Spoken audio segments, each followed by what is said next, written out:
እኛ ኢትዮጵያውያን ስንባል ብዙ ጎጂ ባህላዊ ድርጊቶች አሉን።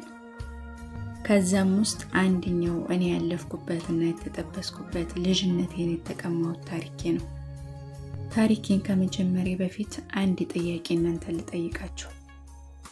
አንድ ወታደር ነፍሰ ጡር ሚስቱን ጥሎ ቢዘምት፣ ጦርነት ላይ ያለ ቢሰዋ፣ የተረገዘው ልጁ ሲወለድ የጀግና ልጅ የወታደር ልጅ እያሉ እያሞገሱ ያሳድጉታል።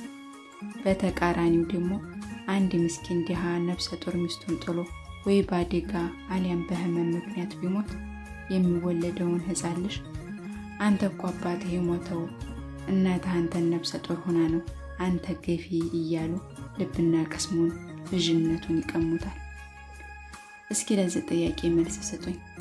አንድ ህፃን ልጅ አባቱ በጦርነትም በምንም ቢሞት የአንደኛው ጀግና የአንደኛውን ገፊ የሚያስብለው፣ አንደኛው ልጅነቱን እንደ ልጅ የሚኖረው አንደኛው ልጅነቱን የሚቀማበት ምክንያት ምንድን ነው? ጥያቄን እንደምትመልሱልኝም ተስፋ አለኝ።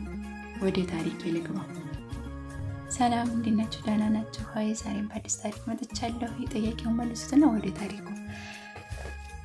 አይን አለም እባላለሁ። ስሜን ያወጣችው አያቴ ናት። ታሪክ የሚጀምረውም ከአያቴ ነው። አያቴ ከእናቴ ውጭ ልጅ የላትም። አምሳዎች ውስጥ ሆና ነው በህመም ምክንያት ብርሃኗን ወይም አይኗን አታለች። እናቴም እድሜዋ እንደደረሰ አባቴን አግብታ እናቷ ጋር ሲኖሩ እኔ ተረገዝኩ። የሚታረስ መሬት ወይም የተለየ ገቢ ስለሌላቸው አባቴ ኑሮን ለማሸነፍ ጅማ የሚባል ሀገር ሂዶ ወርቅ ሲቆፍር መሬት ተደንብቶበት ሞተ። እናቴም እርግዝናዋ ቀንቶባትና ታማ ስለነበረ እኔን ተወለደች በኋላ ብዙም ሳትቆይ ነበረ የሞተችው። አይነ ስውር አያቴም የተወለደች ህፃን ይዛ ብቻዋን ባዶ ቤት ቀረች። ለፈጣሪ ያሉ ጎረቤቶቿ ከሚበሉት እየመጡ ከሚጠጡት ከሚያልቡትም ወተት ለህፃኗ እያሉ እየሰጧት በዛም በዚህም እየገደፏት እንደምንም እድሜ 5 ዓመት ደረሰ።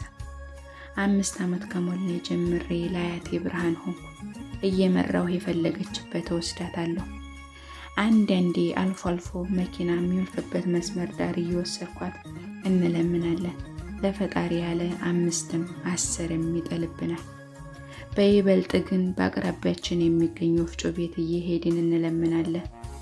አንዳንዶች ካስፈጩት ቆንጥረው ይሰጡናል። አለዛ ግን ሁሉም ማስፈጭቶ ሲጨርስ ፈጪው ቋታ ላይ ያለውን አራግፎ ሁሌ በምንይዛት ትንሽዬ ማዳበሪያ አድርጎልን ይሰጠናል። ከዛ ውላን ላያችን ላይ ልትወድቅ የደረሰች ጎጆአችንን እንመለሳለን። ጎረቤቶቻችን ክረምት ሲቃረብ ካስፈጩት ሽሮና በርበሬ ያቅማቸውን ያመጡልናል። ትንሽ ከፍ